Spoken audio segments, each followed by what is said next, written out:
정말 우리 시장 안에 이 규제권으로 들어와야 될 부분들이 굉장히 많이 남아 있잖아요. 정말 풀지 못한 숙제들이 가득 쌓여 있는 기분인데 이 사실 디파이 서비스 이 미국 SEC에서도 계속 딴지를 걸고 있잖아요. 뭐 유니스왑 같은 경우는 아예 뭐 조사를 들어가기도 하고 이 리플 증권형 토큰이라는 이유로 지금 1년째 이 소송이 이어지고 있습니다.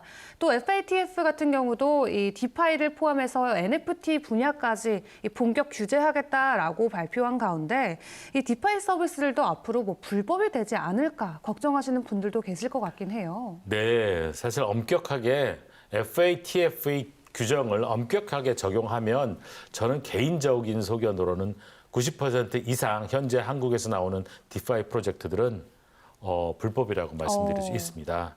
그 규정을 좀 너무 길지만 간단히 설명을 드리면 원래는 간주하지 않았죠. VASP로. 네. 왜냐하면 기본적으로 언더라인 소프트웨어 혹은 테크놀로지이기 때문에 간주하지 않았는데 세 가지 경우 규정될 수 있다. VASP로 될 수 있다라고 이제 적시를 했습니다. 그게 보면 센트럴라이즈드나 혹은 오토메이티드 되어 있지만 생성자, 소유자, 운영자가 있는 경우 VASP가 될 수 있다는 것이죠. 즉 특검법에 따라서 신고해야 된다는 것입니다. 네. 근데 우리나라 같은 경우는 주로 디파이 프로젝트 회사가 하니까 운영자, 생성자, 소유자가 있다고 볼 수 있는 거죠. 뭐 디센트럴라이즈 되어 있기 때문에 가버넌스로 운영된다고 하지만 사실은 운영자나 이런 색채가 아주 강합니다. 두 번째로는 자산이나 프로토콜에 대해서 상당한 통제력이나 영향력이 있는 경우라고 하는데 이 또한 회사가 운영하고 있기 때문에 네. 사실 상당한 통제력이나 영향력이 있다고 보여집니다. 그럼 세 번째 경우에는 이제 지속적인 사업 관계인데 어쨌든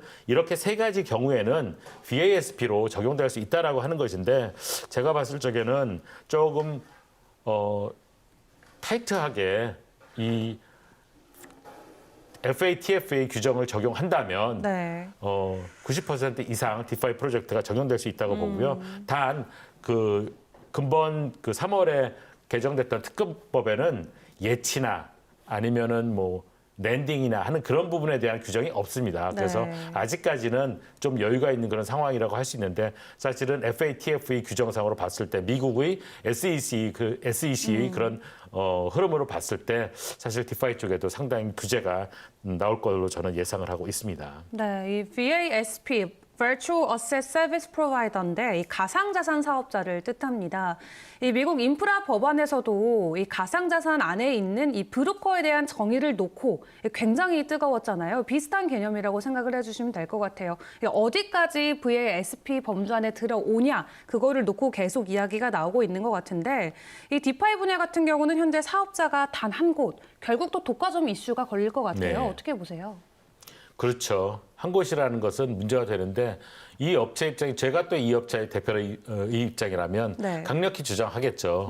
나는 정당한 법에 근거해서 정당하게 신고를 했으므로 이에 관련된 그 사업은 내가 할 수 있는 권한은 저에게 있습니다라고 당연히 주장할 수밖에 없는 것이죠. 그것이 상식이고요. 네. 그게 법을 만든 취지이기도 하고요. 그런데 지금 보면은 그 델리오라는 업체 말고 다른 무수한 디파이 프로젝트들이 나오고 있는데요. 엄격하게 따지면 사실은 제가 좀 전에도 언급하여 드린 대로 엄격하게 따지면 사실 저촉되는 부분이 많이 있습니다. 하지만 법으로 실제로 운영되고 이것이 적용되기까지는 많은 시간이 필요하겠지만 어쨌든 이 부분을 해결하기 위해서 그러니까 현장에서 업계에서 혼란스러워하는 부분들을 해결해주고 네. 가이드를 잡아줄 수 있는 그것은 법을 제정해가지고 정부 당국자들이 건전한 시장을 육성하고 산업을 육성하는 그런 측면으로 접근해야지 맞다고 봅니다.